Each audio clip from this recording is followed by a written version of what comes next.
साथियों, सत्ता भूख में कांग्रेस के परिवार ने संविधान की पंथ निरपेक्षता की भावना को चूर चूर कर दिया है। हमारे संविधान निर्माताओं ने उस समय 47 में विभाजन की विभीषिका के बीच भी हिंदू संस्कार और परंपरा को जीते हुए पंथ निरपेक्षता की राह को चुना था। तब देश के महापुरुषों ने संविधान सभा में जो डिबेट की थी, उसमें भी इसके बारे में बहुत विस्तार से चर्चा हुई थी। लेकिन कांग्रेस के इस परिवार ने झूठे सेक्युलरिज्म के नाम पर उस महान परंपरा को तबाह करके रख दिया है।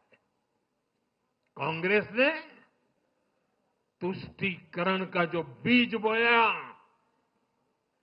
वो संविधान निर्माताओं के साथ बहुत बड़ा विश्वासघात है।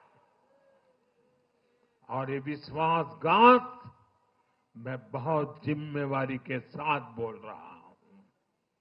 संविधान के साथ इस परिवार का विश्वासघात है। दशकों तक कांग्रेस ने देश में यही खेल खेला। कांग्रेस ने तुष्टीकरण के लिए कानून बनाए, सुप्रीम कोर्ट के आदेश तक की परवाह नहीं की। इसका एक उदाहरण वक्फ बोर्ड है।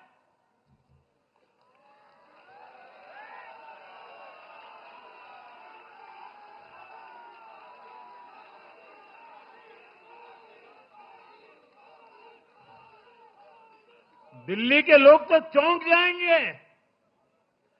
हालात ये थी कि 2014 में इन लोगों ने सरकार से जाते जाते दिल्ली के आसपास की अनेक संपत्तियां वक्फ बोर्ड को सौंप दी थी।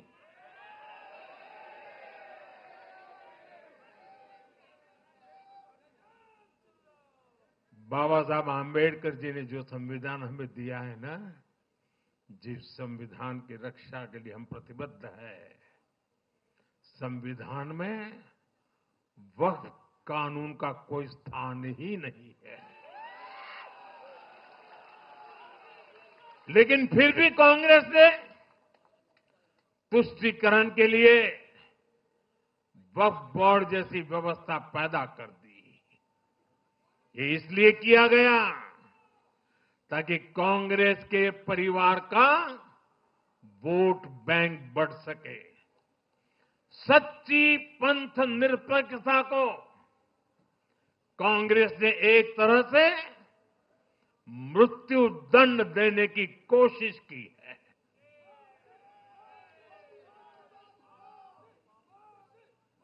साथियों, कांग्रेस के शाही परिवार की सत्ता भूख इतनी विकृति हो गई है कि उन्होंने सामाजिक न्याय की भावना को भी चूर चूर कर दिया है। एक समय था जब कांग्रेस के नेता इंदिरा जी समेत खुद जात पात के खिलाफ बोलते थे, पब्लिकली लोगों को समझाते थे, एडवर्टाइजमेंट छापते थे। लेकिन आज यही कांग्रेस और कांग्रेस का एक परिवार खुद की सत्ता भूख को शांत करने के लिए जातिवाद का जहर फैला रहा है। इन लोगों ने सामाजिक न्याय का गला घोंट दिया है।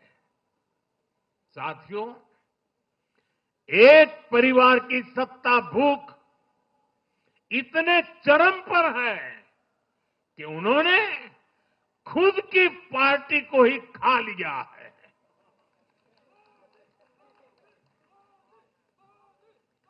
देश के अलग अलग भागों में कई पुराने जमाने के कांग्रेस कार्यकर्ता हैं, पुरानी पीढ़ी के लोग हैं जो अपने जमाने की कांग्रेस को ढूंढ रहे हैं। लेकिन आज की कांग्रेस के विचार से, व्यवहार से, आदत से उनको ये साफ पता चल रहा है कि ये वो कांग्रेस नहीं है। इसलिए कांग्रेस में आंतरिक रूप से असंतोष बहुत ज्यादा बढ़ रहा है। उनकी आरती उतारने वाले भले आज इन खबरों को दबा के रखे, लेकिन भीतर आग बहुत बड़ी है। असंतोष की ज्वाला भड़क चुकी है। सिर्फ एक परिवार के ही लोगों को कांग्रेस चलाने का हक है। सिर्फ वही परिवार काबिल है, दूसरे नाकाबिल है। परिवार की सोच ने, इस जीत ने कांग्रेस में एक ऐसा माहौल भी बना दिया कि किसी भी समर्पित कांग्रेस कार्यकर्ता के लिए वहां काम करना मुश्किल हो गया है।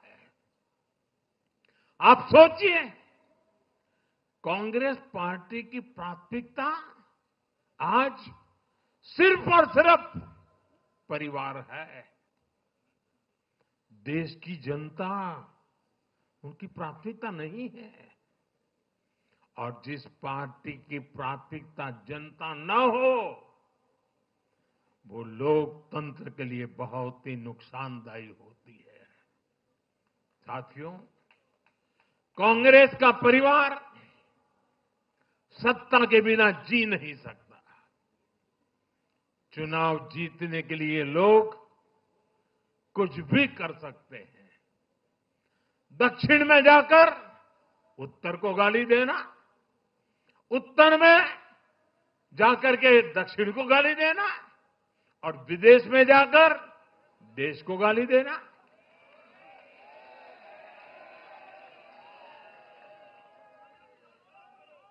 और अहंकार इतना कि ना किसी का मान, ना किसी की मर्यादा, और खुलेआम झूठ बोलते रहना, हर दिन एक नया झूठ बोलते रहना। यही कांग्रेस और उसके परिवार की सच्चाई बन गई है। आज कांग्रेस का अर्बन नक्सलवाद भारत के सामने एक नई चुनौती बनकर खड़ा हो गया है। इन अर्बन नक्सलियों का रिमोट कंट्रोल देश के बाहर है, और इसलिए सभी को इस अर्बन नक्सलवाद से बहुत सावधान रहना है। आज देश के युवाओं को, हर प्रोफेशनल को कांग्रेस की हकीकत को समझना बहुत जरूरी है।